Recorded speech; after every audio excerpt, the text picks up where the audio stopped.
nós sentimos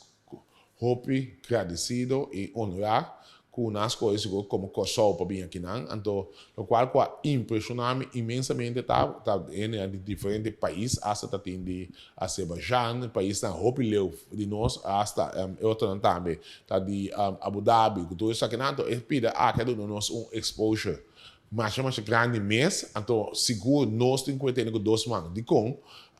área seguro de Arabe na área não tem hopi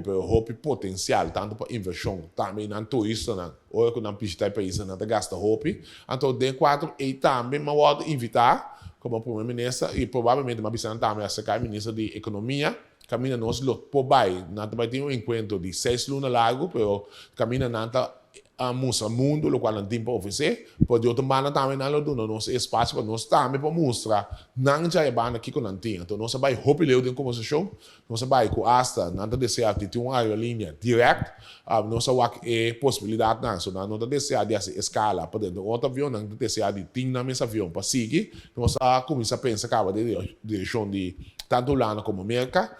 de minha parte, o qual me também hace hoje que tá, me também acercar para o primeiro-ministro de Holanda, senhor Rutte, pessoa na bisa na manda uma invitação caba, então de quadro me também sei não se deseja de vai como Kingdom, que men Koninkrijk, então de caso se essa que logo me quer não conhecendo nossa capacidade. Depois nós aqui que nós temos, dos pontos importantes, uma bisa na nossa forte é Hurricane Zone, então acaba com nada como você pensa para nós hub, então me quer nós loting e benefício a o norte está onde é o primeiro país que do Caribe que recebe diretamente fora da área de Abu Dhabi, Qatar, etc. Que você a uma é saco está separado não nunca está tendo o mesmo país então você está algo muito grande tipo que só que me está muito contente que como se já aqui então como se é seguro lominou lá trumi e lo me hace tudo isso para coçar tá bom representar a área e bem nos meses